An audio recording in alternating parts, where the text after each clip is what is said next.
고린도후서 10장 3절에서 8절 말씀을 통해서 싸움의 무기라는 제목으로 하나님 말씀을 함께 나누겠습니다. 우리가 하나님의 나라 가기까지는 끊임없는 싸움을 하며 살아갑니다.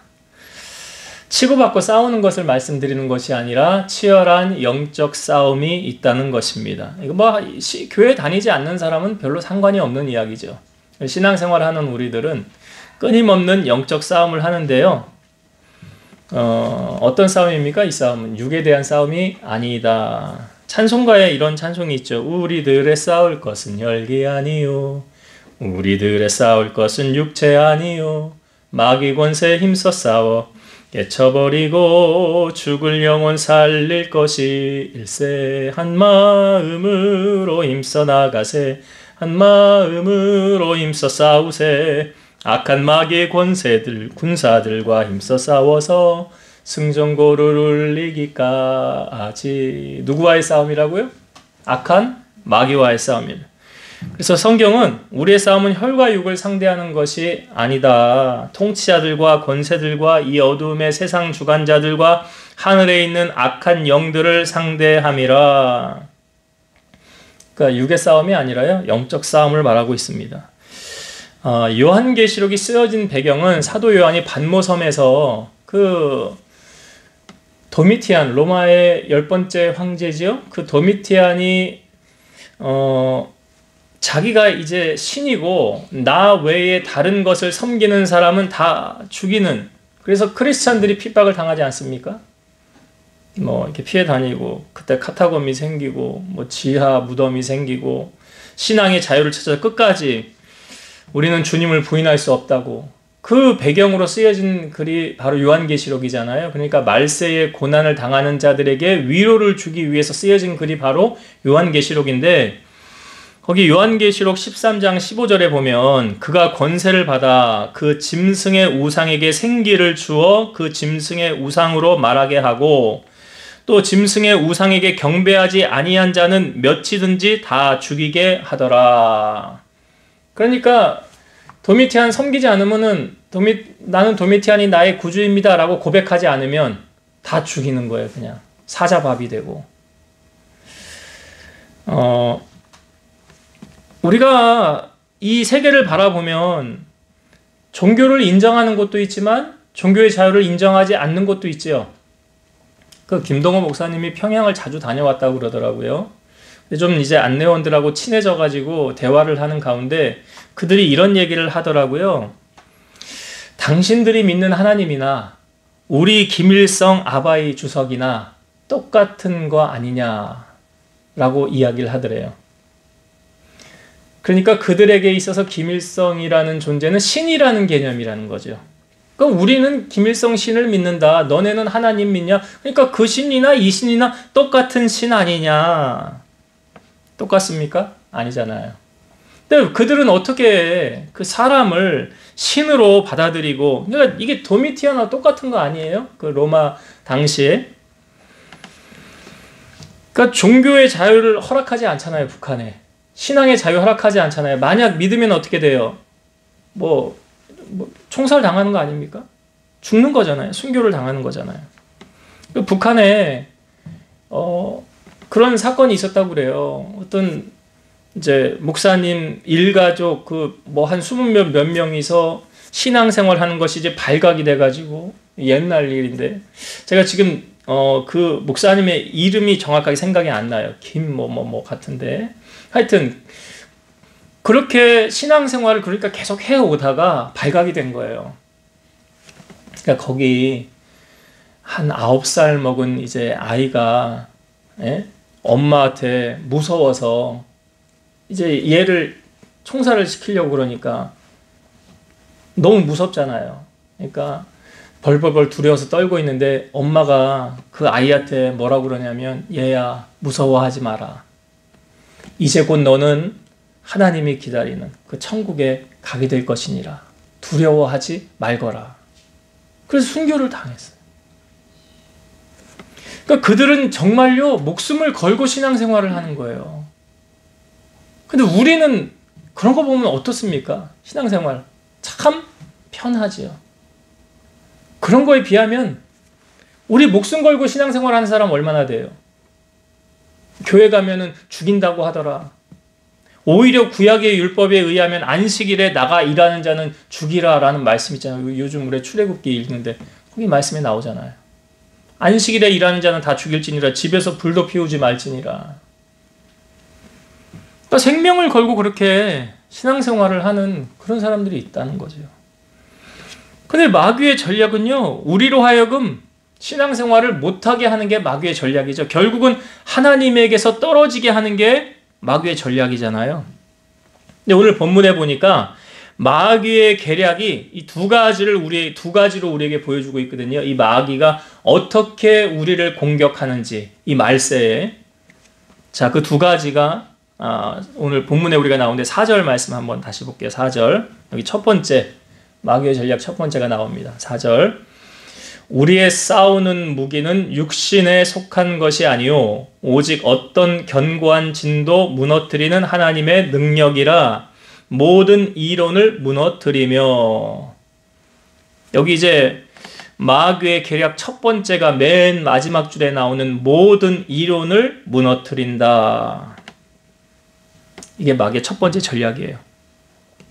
여러분, 주체 사상에 북한 주민들이 왜 넘어가는 겁니까? 아니, 그 이단들에 넘어가는 사람들의 특징이 있잖아요. 이단들에 왜 빠질까요? 왜 넘어갈까요? 우리가 이러잖아요. 저기 신천지에서 강조하는 이만희가 말을 타고 이렇게 딱 그림을 보여주고 메시아라고 하면 우린 믿어요, 안 믿어요? 그 말을. 우리는 안 믿잖아요. 우리는 웃잖아요. 콧방귀가 나오잖아요. 아이고, 저게 무슨 메시아야.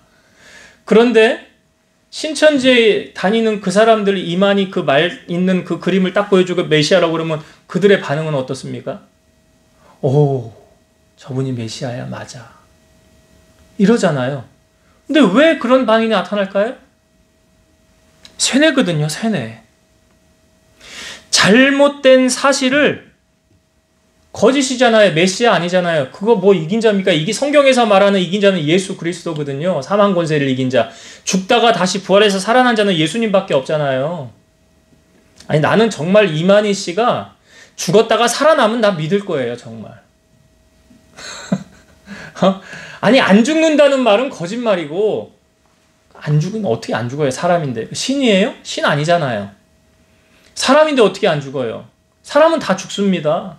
안 죽는 사람 없어요. 성경에 안 죽고 하늘로 승천한 사람이 두 사람이 있긴 있어요. 두 사람 누구죠?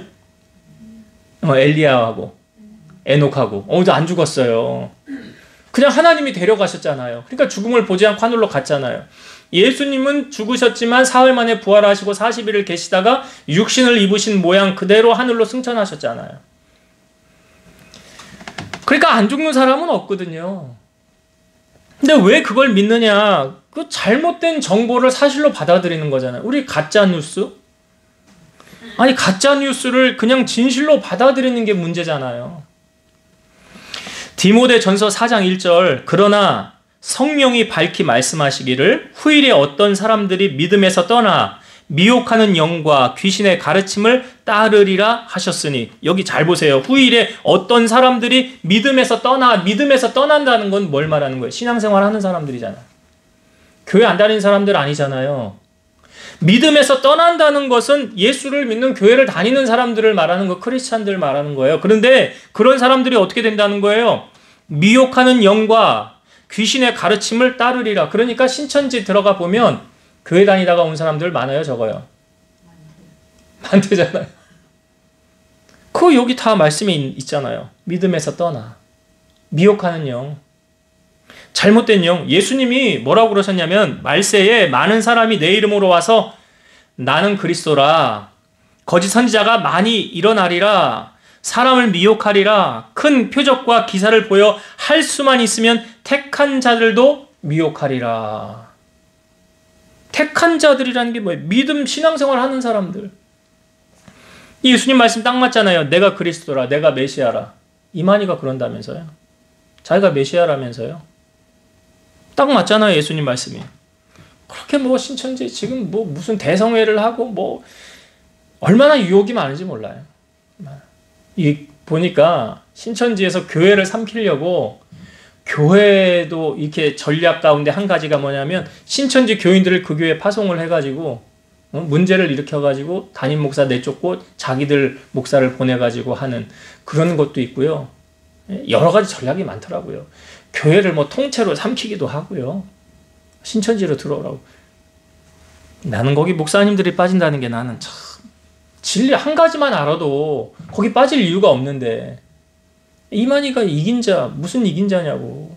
예수 그리스도 말고 구원이 없는데 성경이 뭘 말할까? 나 외에는 아버지께로 갈 자가 없느니라 그랬잖아. 예수님 말고는. 근데 왜? 교회에서 안 가르쳐주는 희한한 거 우리가 몰랐던 거 여기선 가르쳐준대. 그거 혹하는 거죠.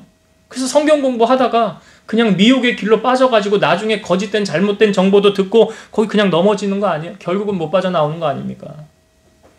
이번에 다니엘 기도해 보니까 한 분이 신천지에 들어갔다가 나온 분이 이제 한번 강단에 서서 말씀을 전하는 그런 있다고 그러더라고요.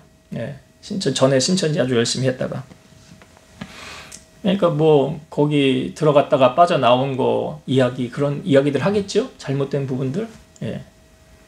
그건 미혹의 영이거든요. 말세에 미혹의 영이 많더라. 그럼 여러분 우리가 미혹의 영에 빠지지 않으려면 우리의 신앙에 기준을 두고 삼아야 되는 건 뭘까요? 우리의 신앙의 기준이 되는 건 뭘까요? 그렇죠. 이 말씀, 성경 말씀이죠. 이게 기준이에요. 이 말씀을 요한계시록 마지막 장인 22장 18절 19절 제가 읽어볼게요. 내가 이 두루마리의 예언의 말씀을 듣는 모든 사람에게 증언하노니 만일 누구든지 이것들 외에 더하면 하나님 말씀 외에 다른 것을 더하면 하나님이 이 두루마리에 기록된 재앙들을 그에게 더하게 하실 것이요 만일 누구든지 이 두루마리의 예언의 말씀에서 제하여 버리면 말씀을 뺀다는 거예요. 거기서 제하여 버리면 하나님이 이 두루마리에 기록된 생명나무와 및 거룩한 성에 참여함을 제하여 버리시리라. 그러니까 이 성경 말씀을 더해도 안 되고 빼도 안 되는 거예요. 있는 그대로.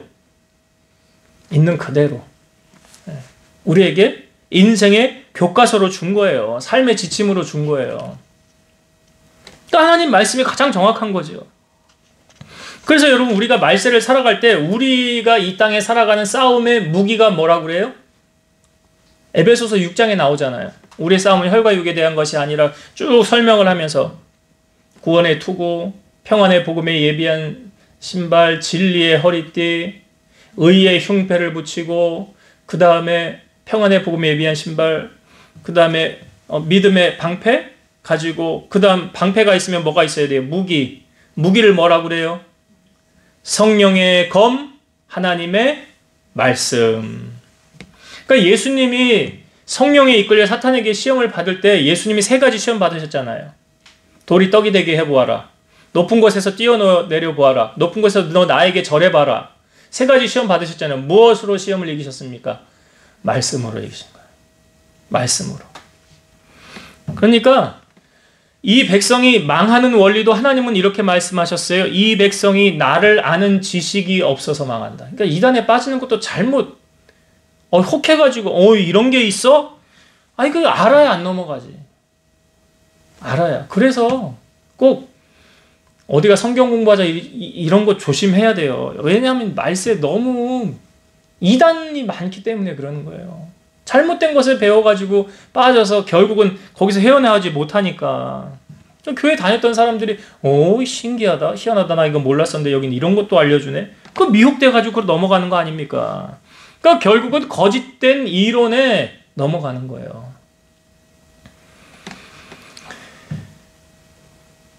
그래서 에베소서 4장 25절 보면 그런즉 거짓을 버리고 각각 그 이웃과 더불어 참된 것을 말하라. 이는 우리가 서로 지체가 됨이라. 거짓을 버리고 참된 것을 말하라. 그러니까 거짓된 정보, 거짓된 뉴스, 그런 거 다 잘못된 거예요. 그렇게 하지 말라라고 성경은 말해요. 뱀이 혀가 2개인 걸 아시죠? 뱀이 혀가 2개예요. 그 야고보 기자는 우리에게 이렇게 말합니다. 이 혀에 대해서 비유할 때요. 샘이 하나인데 한 샘에서 따뜻한 물, 찬물이 같이 나올 수 있냐? 단물과 쓴물이 같이 나올 수 있냐? 안 되잖아요. 하나만 나오는 거 아닙니까? 그 셈의 비유는 뭘 말하냐면 우리의 혀를 말하는 거예요. 그래서 한 입에서 찬송과 저주가 나오느다 이것이 마땅하지 않대요. 한 입에서 같이 나오는 게 마땅하지 않아요. 그래서 우리가 이 말세에 정말 지혜로운 크리스찬이 돼야 되고요. 분별할 줄 아는 크리스찬이 돼야 돼요. 에베소서 4장 13, 14절 우리가 다 하나님의 아들을 믿는 것과 아는 일에 하나가 되어 온전한 사람을 이루어 그리스도의 장성한 분량이 충만한 데까지 이르리니 이는 우리가 이제부터 어린아이가 되지 아니하며 사람의 속임수와 간사한 유혹에 빠져 온갖 교훈의 풍조에 밀려 요동하지 않게 하려 함이라. 그러니까 지금 말씀해 보세요. 사람의 속임수, 간사한 유혹, 그 다음에 온갖 교훈의 풍조 이런 거에 빠지지 말라는 거예요. 이런 거에 빠지지 말. 어린아이가 되지 말고 그리스도의 장성한 분량이 충만한 데까지 이르러서 그런 유혹에 빠지지 말고 하나님을 잘 믿고 섬기라. 그래서 신앙생활은 교회 중심으로 신앙생활해야 건강한 신앙생활을 할 수 있는 거예요. 무슨 문제가 있어서 기도 제목이 있어서 어떤 기도원을 가서 며칠 기도하고 오고 그 정도야 괜찮지만 하여튼 잘못된 곳에 가서 하여튼 이 말세에 거짓 그리스도들이 많이 일어난다고 하니까 우리가 조심해야 되는데 거기에 빠지지 않으려면 어떻게 해요? 그리스도의 장성한 분량에 충만한 데까지. 그래서 하나님을 아는 지식에 자라가라 그러잖아요. 우리가 하나님을 어떻게 알아갈 수 있어요? 성경을 통해서. 그래서 하나님 말씀을 가까이 하고 말씀을 들음으로 믿음이 자라고 그 유혹에 넘어가지 않고 분별하여서 하나님을 잘 섬기는 자가 돼요. 그러니까 마귀의 마지막 이 주님이 오실 날이 가까울수록 보세요. 여기 이론을 무너뜨리며 이게 뭐냐면 이게 이단이 뭐예요? 비슷할 이 끝단 다를 이 끝단 끝이 다른 거예요. 끝이 비슷한 것 같은데 비슷하게 다 오는데 끝이 다른 거예요. 결국은 끝에 예수 그리스도가 아닌 자기가 주인 역할을 하는. 그래서 여기 마귀의 이 사단의 마지막 전략 첫 번째가 모든 이론을 무너뜨리는데 우리는 여기에 넘어지지 말고 바른 진리 안에 신앙생활을 해야 된다. 그 다음에 두 번째가 뭐냐? 5절의 말씀을 한번 볼까요? 5절. 하나님 아는 것을 대적하여 높아진 것을 다 무너뜨리고 모든 생각을 사로잡아 그리스도에게 복종하게 하니. 여기 두 번째 이제 마귀의 전략이 뭐냐면 하나님 아는 것을 대적하여 높아진 것을 다 무너뜨린다 라고 나오죠. 그러니까 하나님을 대적하는 것 결국 뭘 말합니까? 교만이거든요. 교만이에요. 인류의 처음에 죄, 선악과를 따먹음으로 세상에 죄가 오게 되었죠. 선악과는 왜 먹게 된 겁니까? 뱀이 어떻게 유혹했죠? 너 이거 먹으면 하나님처럼 될 수 있어. 그러니까 인간이 하나님이 된다는 건 뭐예요? 교만이거든요. 그 다음에 또 뒤에 보면 창세기 11장에 사람들이 모여서 탑을 쌓잖아요. 탑을 왜 쌉니까? 우리 그 탑을 싸서 그 꼭대기를 하늘에 닿게 해서 우리의 명성, 그 이름을 내고 우리의 흩어짐을 면하자. 결국은 뭐예요? 하늘에까지 높아지겠다는 거잖아요. 자기 이름 내겠다는 거잖아요. 우리 이름 내겠다는 거. 그건 뭡니까? 교만이에요. 바벨탑은 교만이에요. 교만의 결과물이에요. 모세가 하나님이 부르셔서 시내산에서 40일 동안 하나님과 대화하고 십계명 돌판을 받을 때 그 지도자 아론하고 백성들이 뭐라고 그래요? 우리를 인도할 모세가 사라졌으니 우리를 위하여 인도할 신을 만들자. 그래서 뭐 만들어요? 금송아지 만들죠? 예, 금송아지 만들잖아요. 금 가져와라 해서 녹여가지고 금송아지를 딱 만들어 놓습니다. 그리고 그 금송아지를 만들어 놓고 거기에서 예배하고 제물을 드리면서 이렇게 말해요. 이스라엘아, 이는 너희를 애굽 땅에서 인도하여 낸 너희 신이라. 근데 그 금송아지를 누구를 위해서 만들었다고 그러면 자기를 위하여. 자기를 위하여 송아지를 부어 만들고. 그러니까 뭐냐면 그 송아지를 딱 보면서 그 송아지는 바로 누구다? 나. 그 송아지는 나예요. 나라고. 하나님이 있어야 할 자리에 누가 있는 거예요? 자기가 있는 거예요. 저는 우스운 이런 이야기, 예화가 있는데 천국에 갔더니 어느 집사님이 천국에 딱 들어왔는데 주님이 벌떡 일어나서 나가서 너무 반갑게 막 맞이를 하고 안아주고 그러더래요. 너무 격하게 환영을 하더래요. 너 고생 많았다. 세상에서 수고 많았다. 근데 조금 있다가 장로님이 들어왔대요. 그랬더니 너 왔냐? 그냥 그렇게 반갑지 않게 별로 너 왔어? 그래. 그래. 알았다. 그리고 그냥 그렇게 개면적하게 그냥 반갑게 맞아주지를 않더래요. 그 성도 반가운 것처럼. 근데 그 다음에 목사가 왔는데 이번에는 주님이 일어나지도 않고 가만히 쌩까더래요. 그래서 왜 그러냐고. 아니 주님 나중에 물었대요. 아니 왜 나중에 그 목사님이 들어왔는데 왜 일어나지도 않고 그렇게 하셨습니까? 그랬더니 하는 말씀이 쟤는 툭하면 내 자리에 앉아서 내 자리를 탐내고 뺏으려고 그래서 내가 일어날 수가 없어. 이게 요즘 교회의 문제예요. 목사님들이 큰 교회 목사님들 보세요. 예. 거의 그냥 뭐 신적인 존재 아니에요, 그냥. 예. 개척교회 좀 농어촌 교회는 좀 덜해. 아니 또 그러면 안 되고. 이게 타락됐다는 거예요, 그렇게 교회가. 성경에는요, 섰다 하는 자는 넘어질까 조심하라. 그리고요, 교만은 패망의 선봉이래요. 거만한 마음은 넘어짐의 앞잡이래요. 여러분 한번 잘 생각해 보세요. 교회에서 문제를 야기시키는 사람은 겸손한 사람일까요? 교만한 사람일까요? 교만한 사람. 그래요. 교회에서 문제 일으키는 사람은 겸손한 사람이 문제를 일으키는 경우는 별로 없어요. 그럼 교회 초신자가 문제를 일으켜요? 교회 오래 다닌 사람이 문제를 일으켜요? 예? 오래 다닌 초신자도? 오래 다닌 사람도? 예. 우리 권사님은 왜 나 권사님은 나한테 한 말 아닌데 왜 오래 예, 참. 그러니까 뭐냐면 자신이 교회에 큰 영향력이 있는 것 같은 사람들 있잖아요.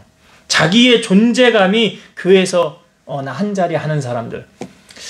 먼저 이런 교회에 이런 문제가 있었어요. 어느 모 교회에 목사님하고 트러블이 있어서 장로님이 다른 교회로 나가게 됐어요. 근데 이 장로님이 그냥 혼자 조용히 나가면 되잖아요. 근데 자기 세력들 있잖아. 자기 편. 소위 말해서 쟤는 나랑 친해. 쟤는 내 사람이야. 가가지고 목사님 험담을 다 이야기하고 이 장로가 자기 다른 교회로 갈 건데 너네도 가자 해서 줄줄이 다 빼갔대. 돈 있는 사람만. 그래도 돈 있는 사람만 그랬대요. 예. 돈 있는 사람만 그랬대. 돈 없는 사람은 안 건드렸나 봐. 예. 이게 옳지 않잖아요. 물론 내가 목사님하고 갈등이 있어서 전혀 은혜를 못 받아. 아니 그게 뭐 이제 뭐 여러 가지 이유가 있겠지만 뭐 화해를 하고 다시 돌이키고 신앙생활 잘하면 또 되겠지요. 근데 싫은 거지 그런 게. 내가 머리 굽히는 게 싫은 거고 내 자존심이 허락 안 하는 거고. 그러니까 나 그냥 나가야 되겠다.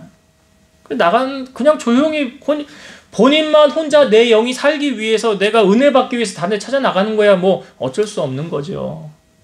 그렇죠? 근데 그게 아니더라. 왜 분탕질을 하냐고 왜. 그게 분탕질 아니에요? 교회 혼란스럽게 하는 거 아니에요? 그러면 하나님이 그냥 가만히 있을까요? 안 하는.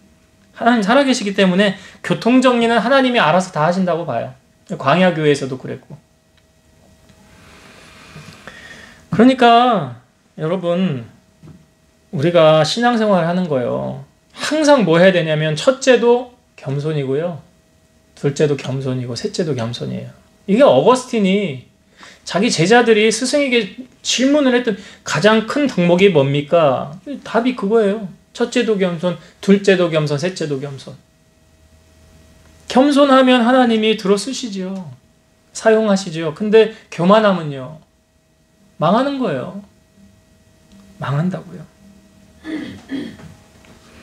직분도 그렇죠. 하나님께서 직분은 너 높임 받아라 하고 직분 주시는 게 아닙니다. 직분은요, 섬기라고 준 거지 높아지려고 주는 게 아니라는 거예요. 여기 말씀 8절에 볼까요? 주님이 우리에게, 자 8절 말씀, 주께서 주신 권세는 너희를 무너뜨리려고 하신 것이 아니요 세우려고 하신 것이니 내가 이에 대하여 지나치게 자랑하여도 부끄럽지 아니하리라. 주님이 주신 권세는 너희를 무너뜨리려고 하신 것이 아니라 세우려고 하신 것이다. 집안에 사람이 잘 들어와야 된다면서요. 집안에 사람이 잘 들어와야 돼. 왜? 그 이유가 뭔지 아세요? 집안을 세우는 사람이 있고 집안을 허무는 사람이 있어요. 그렇지 않아요? 집안을 세우는 사람이 있고요, 집안을 허무는 사람이 있어요. 직분도 마찬가지죠. 주께서 주신 권세, 직분은 그 사람을 통해서 교회를 세워나가려고 직분을 주는 거지 교회를 허물려고 직분을 주는 게 아니라는 거죠.